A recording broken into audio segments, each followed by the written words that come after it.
Love him or hate him, you can't really deny that Zack Snyder really knows how to Zack Snyder all over a famous IP slash film property. He originally did it with Dawn of the Dead, 300 and Watchmen to magnificent and spectacular effect. Then he Zack Snyder all over Batman and Superman and all their superhero friends to middling effect. I personally like those films more than most, but they aren't good films, but they are undeniably Zack Snyder films. And he's back again to Zack Snyder all over the famous iconic film Seven Samurai slash Magnificent Seven slash A Bug's Life. And well, it sure is a Zack Snyder film. For good and bad and slow mo. It's so Zack Snydery. He just loves to make films look a certain way where you're like, one shot is just so beautiful and magnificent and it's just a gorgeous frame you'd put up on your wall, and then the next shot you're like, it's so murky and ugly and weird. It's such a distinctive visual auteur thingy. And the CGI goes from spectacular, breathtaking, wonderful stuff. There's a robot in this that looks incredible. There is a hippogriff taming sequence. The CGI is good. It's very, very good. And then there are other scenes, like the entire third act, that is just... And of course, is there anything more Zack Snydery than Zack Snyder's famous or infamous, depending on who you ask, slow-mo. His use of slow-mo is so good, and then sometimes not so good. Really, I feel like Zack Snyder, at his most Zack Snydery, does one thing and you're like, it's so good, keep doing it. And then he keeps doing it and you're like, maybe don't keep doing that actually, Zack Snyder. And I respect it, and it frustrates me so very deeply because I feel like every issue Zack Snyder's last couple of films have had, this film has, and he doesn't seem like he cares or he wants to change and grow and adapt. And I respect that. Who wants to grow, change, or adapt? Just stick your feet in the mud and stand tall in slow-mo. And I respect that. But I would love if he would just go over that script past draft 2. That would be... God, that would be good. So Zack Snyder's new film, Rebel Moon, Part 1, A Child of Fire. Too long. Just call it Rebel Moon. Just call it Rebel Moon, Zack Snyder. Rebel Moon is Zack Snyder's Star Wars film. He pitched it to Disney. He's like, I'm going to do a Star Wars film. And they said no. And I am simultaneously very glad, because I prefer him to do his own thing, where he's not, like, having to adhere to Star Wars lore and all that stuff. But also, I would very much like to see a Zack Snyder Star Wars film. That would just be so weird. He's just so kind of visually distinctive and, like, love him or hate him, it's an iconic auteur look. Like, he has such a very one-minded style, and it would just be so weird to see actual Star Wars to see Star Wars stuff in a Zack Snyder film. And whilst there are pretty much lightsabers, there's pretty much the Empire, there's literally a cantina scene, we have budget Han Solo, although I feel like calling him budget Han Solo is like an insult to any kind of budget Han Solo. It's kind of like that meme where it's like, you're like, let's go out for Macca's, and then your mum's like, we have Macca's at home, and then it cuts to the Macca's at home, and it's like a bad, shitty looking hamburger or whatever. It's like that, but if you got home and you open the fridge and there was literally no food, and you're like, oh, it's like worse than budget Han Solo. In my head, that metaphor was really tight, and then I feel like when I said it, it didn't work, which I feel like sums up Zack Snyder's Rebel Moon. On paper, in theory, this should be so good. Zack Snyder does Seven Samurai slash Magnificent Seven slash A Bug's Life, but in space?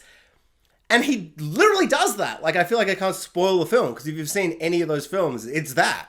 Well, half of that. It's half a movie. Who cares? I'm fine with that. But it's so bad and weird, and it just completely falls apart when it does all the things that should be good. It's so... Zack Snyder is so fascinating and yet so frustrating as a filmmaker. It's It's worth a watch though, because it is something to behold. The film being derivative, which it very much is, isn't necessarily a problem. Hell, even some of the Star Wars films are derivative of Star Wars films. Derivative doesn't necessarily make the film bad, but if all of the characters, not just one, not just two, but all of the characters are unlikable, uncharismatic, boring, completely forgettable, if it is just derivative and in every single way worse, that's when you have an issue. And unfortunately, unlike Magnificent Seven and A Bug's Life, this is Seven Samurai in space, but bad. And that all comes down to the characters. It really is a Seven Samurai remake, but in space. And so if you're not aware, the basic plot is essentially there's a little farming slash kind of village of humble peasant peoples or whatever, and the big evil thing comes in, the Empire essentially. They rock up and they're like, we want all your stuff. Make a bunch of stuff and then give it all to us at the end of the harvest. And they're like, damn, we don't want to do that. And then one character in there's like, I'm going to get 7 bugs slash samurai slash cowboys slash space people to fight the Empire. And then they do. And I don't know what happens next because this film stops halfway, but one can only imagine they will fight and win because it's a movie. And I've seen A Bug's Life, Seven Samurai, and Magnificent Seven. Spoilers, they fight. Do they win? I don't know. Let the fact you've seen a movie before answer that question for you. And so that is the plot of this movie. And I think the first act of this movie, where they're on their little farming harvest peasant land, their rebel moon, one might say. I think it's a moon. I don't know. Who cares? That first act is awesome. It's really good. It looks great. It sets up this world in a really interesting way. And yes, it's derivative of Star Wars and all the films, blah, blah, blah, blah. But yeah, it's remaking those movies. It's going to be derivative of them on some level. But it works. It totally works. It's pretty simple, but it looks great. And it sets up this really interesting movie. And then the second act, when they get off to go find their bug slash samurai slash cowboys, but in space, it just becomes so boring. It's so choppy. It feels so brief and rushed. And it just becomes really incoherent. Everyone's characters are so ill-defined. Like, paper thin doesn't explain how thin these characters are. They are essentially nothing. They just stand there. They all get a little intro moment, but the intro moments are baffling and confusing, and we're just like thrown in, but not in an exciting way. We're like, oh my god, what's happening? What's this character doing? It's just like, they're like, hey, do you want to join our mission? And they're like, don't even respond, do a little action set piece. They do a hippogriff taming. They do a fight a big spider from Doctor Who. They do a Cantina Han Solo situation. They do a stand up and look at the main character. And then there's no explanation. There's no character reasoning. There is nothing at all that happens between our core guys trying to recruit and the characters. They all just join them and just cuts. And suddenly they're just on the ship and they're like, yep, we don't even get the iconic Rick and Morty, you son of a bitch, I'm in. There is so little to this recruiting of the bug slash samurai slash cowboy sequence. The entire second act is so baffling and weird, and there are beautiful shots and imagery, and there's like an attempt at some kind of themes and ideas at play, I guess. But for me, this is where the film completely fell flat, and I just found it to be infuriating. Frustrating and infuriating, and I hated it. And by the end of this sequence, when they recruited the last person, there was a scene where they were all talking, and I was like, wait, are they giving this guy an actual reason to join the team, rather than just do a cool action set piece, and then suddenly cut, they're on the ship, even though they haven't said or done anything? And and I'm not sure, maybe the last recruitment had some dialogue and some stuff that made sense, but honestly, I was so checked out at this point. I had gone to the kitchen to get my leftovers that we're going to eat today, but I ate them last night watching the movie. And so I grabbed it out of the fridge and I sat down and started eating it. And I didn't pause the movie.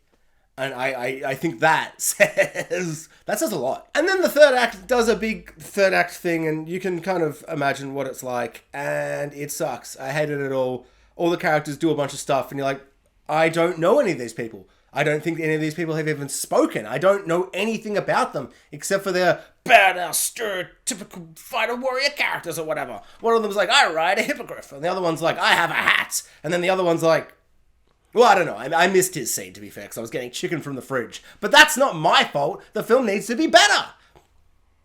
God, the chicken was so good. It was, I wish I was eating it now, but I'm glad I ate it then, because it was pretty good.